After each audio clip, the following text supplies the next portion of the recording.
Bonjour, je suis Florent Méchin, Digital Learning Manager chez Innovation.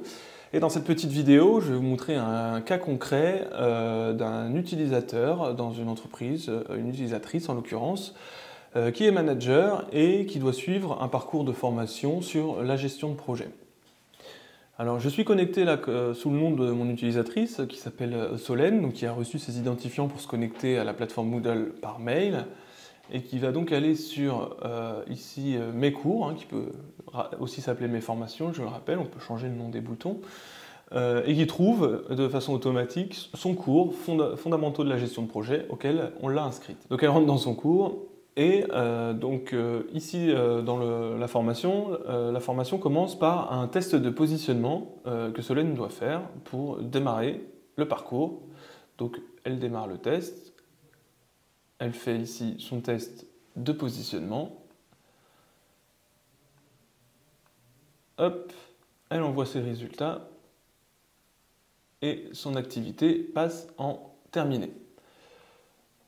Elle peut ensuite continuer son parcours, donc là on voit qu'elle a des ressources à consulter, des ressources de formation. Alors je ne vais pas rentrer dans le détail des ressources, on va faire rapidement comme ça.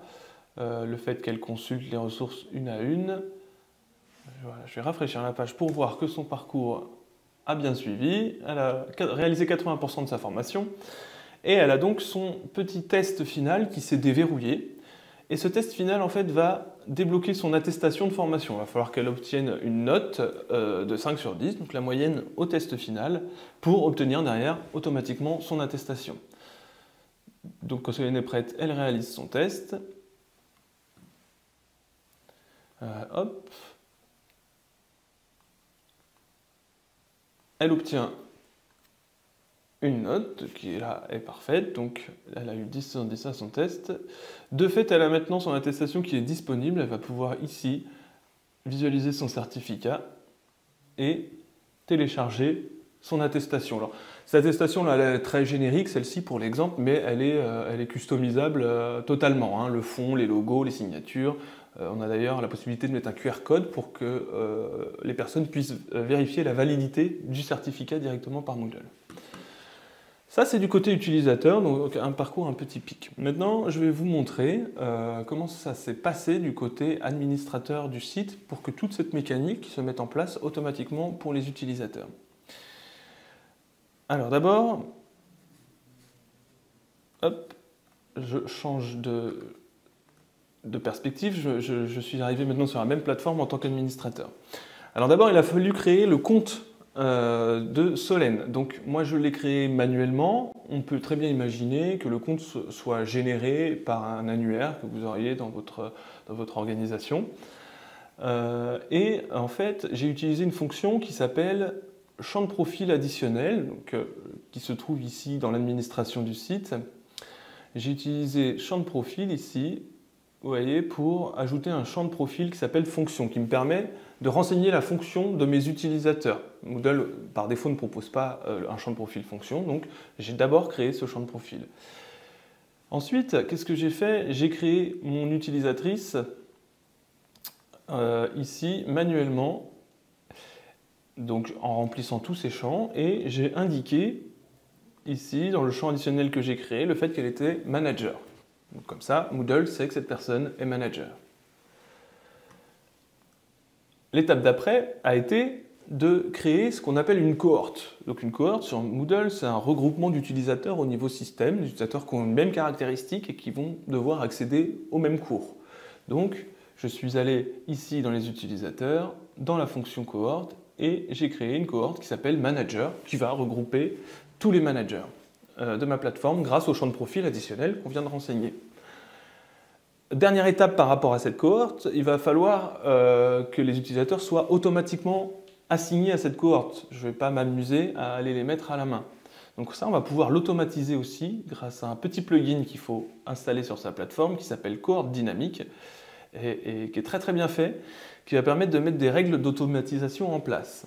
Par exemple, là en l'occurrence, j'ai dit que toute personne qui possède le champ de profil manager est inscrit à la cohorte manager de façon automatique. Donc je mets cette routine en place, une fois qu'elle est créée, tout va se passer tout seul.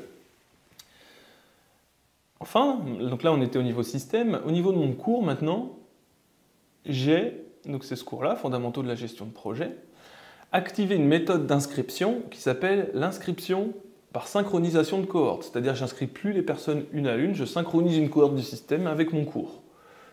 Donc ça se passe ici, dans le menu des participants, dans les méthodes d'inscription.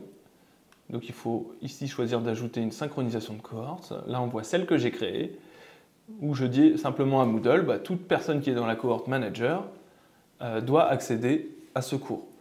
Donc de bout en bout, avec ce champ de profil additionnel, puis ma cohorte, puis le plugin qui me permet de peupler ma cohorte, puis la synchronisation de cohorte dans le cours, j'ai automatisé des processus qui, par ailleurs, auraient pu être lourds sans utiliser toutes ces fonctions-là. Donc c'est une petite mise en place au démarrage, mais ça simplifie grandement la tâche au quotidien. Enfin, dans mon cours, j'ai mis en place donc, des activités ressources. Pour enjoliver les choses, j'ai utilisé ici un EnnoCard pour donner les accès. Et j'ai utilisé une fonction qui s'appelle certificat pour délivrer automatiquement un certificat, évidemment, pour éviter d'avoir à faire ça à la main. Donc c'est une activité qui s'appelle certificat, qu'il faut ajouter dans son cours et sur lequel on va mettre des restrictions d'accès. Et quand ces restrictions vont sauter, c'est-à-dire que l'utilisateur respecte les conditions qu'on attend pour la délivrance du certificat, et bien le certificat va être délivré automatiquement. Donc là c'est pareil, aucune action à faire de la part du formateur ou l'administrateur plateforme. Si on a bien fait toutes les étapes de bout en bout, on a donc un process qui permet d'inscrire l'utilisateur, de l'affilier au cours, de lui déverrouiller son parcours au fur et à mesure de ses avancées et de lui générer une attestation. Voilà, c'était une capsule un peu technique, mais qui montre qu'avec quelques astuces, on peut automatiser un certain nombre de tâches qui sinon s'avèrent fastidieuses. Je vous invite à nous contacter Innovation si vous avez envie ou besoin d'aller plus loin sur le sujet, de mieux comprendre et surtout d'en échanger avec nous. Et puis je vous invite aussi à suivre le reste de nos vidéos sur notre chaîne YouTube. À bientôt.